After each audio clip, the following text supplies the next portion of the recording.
Warner Bros. Games is in a bind. It's a self-inflicted bind, but a bind nonetheless. Many of their recent projects, such as Gotham Knights and Suicide Squad Kill the Justice League, have been both critically panned and financially unviable. Tentpole franchises like the Arkham series, Middle-earth, and Injustice have gone on long hiatuses between releases. Most of the few projects that fans were really excited about, such as Wonder Woman, have been completely cancelled. In this video, I'm going to answer a question that I've considered myself. How would I try to fix this situation if today I got a call from David Zaslav and was put in charge of Warner Bros. Games? I certainly won't pretend that I'm the most qualified to do this, but I have been a production manager at a production company for the last 2 years and have worked in a similar capacity where I help projects get greenlit and seen through to release.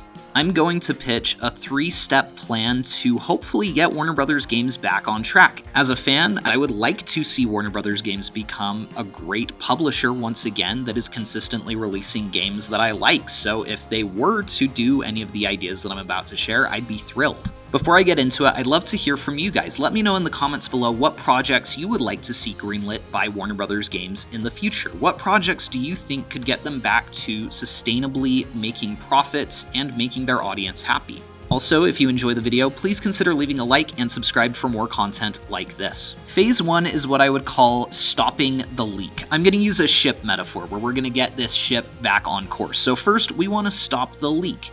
These would be a number of short-term, low-cost projects that would be profitable. They maybe wouldn't be billion-dollar games or projects, but they would be low-cost enough that even a small profit would be reasonable. Primarily, I would be looking at our backlog of games, our catalog of existing projects, and finding ways to reutilize them. Off the top of my head, I'm thinking we do an Arkham Origins remaster. I'm thinking we do a patch for Arkham Knight that offers 60 frames per second, 4K resolution, and ray tracing. If an Arkham Asylum remake isn't already in the works, I'd consider leasing that out to a third-party studio to work on. Lego Batman and Lego Batman 2 are fan-favorite games that could use a fresh coat of paint and a re-release on PS5. We have Lego Middle-earth games in the form of Lego Lord of the Rings and Lego The Hobbit. Perhaps there's a remastered collection we could do there. We could do a remaster of Shadow of Mordor and even Shadow of War. Another thing we could do is look at games that we have the rights to or have published and use some project synergy. What I mean by that is we have James Gunn's Superman coming out in July of this year.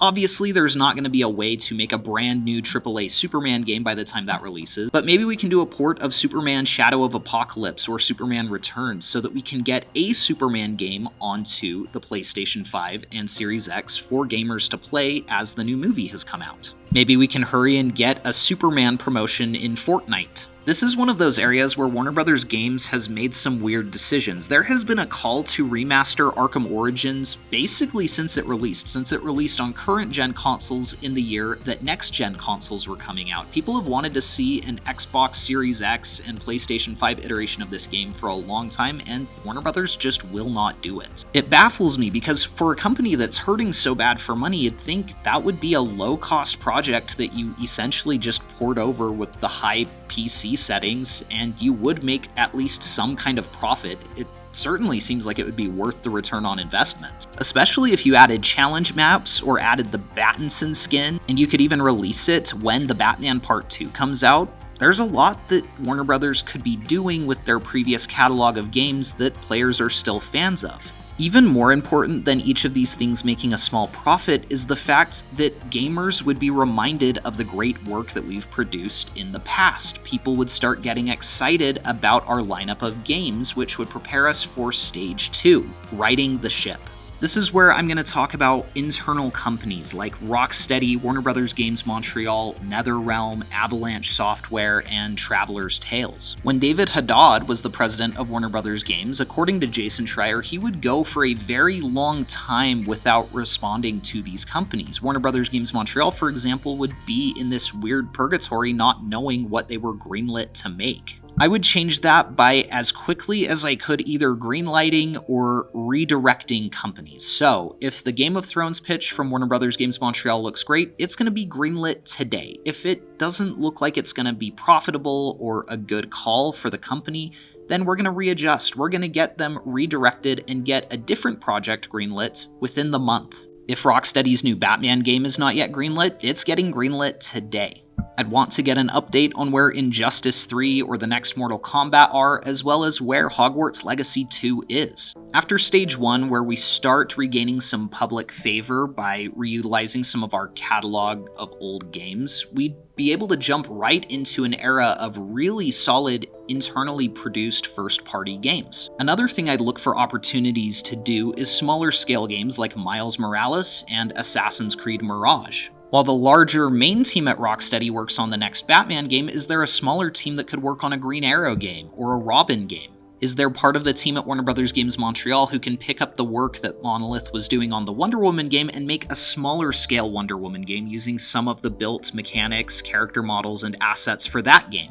Obviously, that wouldn't create the Wonder Woman game that Monolith was hoping to make, but is there a way to make a smaller Spider-Man Miles Morales-sized Wonder Woman game, or an Arkham City-sized Wonder Woman game? In any case, I'd want to make sure that our first-party developers were working on projects that could be released within the next 3 or 4 years. I'd be fairly hands-off in this step.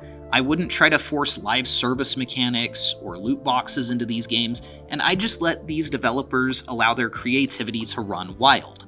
The third and final step of my pitch is gathering the fleet. Once we, as an internal company, are more squared away and developing games that people are fans of and are heading in a solid direction, we can extend our focus from just developing content to publishing content created by other people. If today I was hired to run Warner Bros. Games, I would be on the phone with Ubisoft asking if they wanted to do a Game of Thrones or Harry Potter game. I'd be on the phone with BioWare asking if Green Lantern sounded like an interesting IP for them to work with. I'd reach out to Bloober Team to see if Constantine or The Conjuring or a Stephen King IP sounds like something they'd be interested in working with. With the success of Hogwarts Legacy, I'd certainly look at continuing that franchise as well as bringing back the Arkham series in a major way. I'd look for someone who could develop a really solid Superman game and Wonder Woman game. I'd be looking at ways that we could work with the Tolkien estate to make more Lord of the Rings content. There are a number of interesting things you could do with Game of Thrones. Maybe you could bring back Batman the Telltale series. I'd be in talks with LEGO, because LEGO has made it sound like they might want to do more first-party games. I'd see if there's still a way that we could make LEGO games with Traveler's Tales.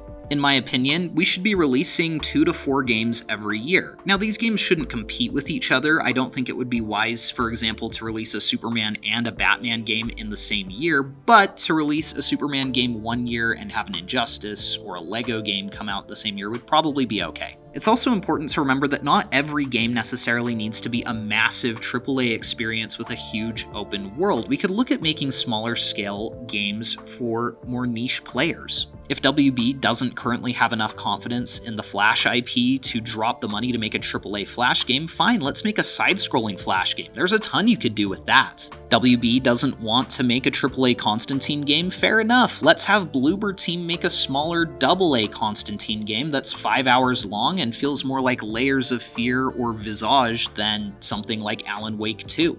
In conclusion, Warner Bros. Owns so many great IPs that have been underutilized in films, but especially in games. The fact that we haven't had a AAA Superman game in nearly 20 years is unbelievable to me. Personally, I think following this 3-step plan would lead them to much greater profitability and much greater fan reception. As it stands right now, I am optimistic that Rocksteady is going to deliver a good Batman game in the future. I do think that Avalanche Software has a good thing going with Hogwarts Legacy. I'm curious to see what Injustice 3 looks like. And with that being said, I would also like to see more steps being taken to plant seeds now that will yield amazing fruit later. Thank you all so much for watching. Please be sure to like and subscribe if you enjoyed the video, and we will see you guys in the next one.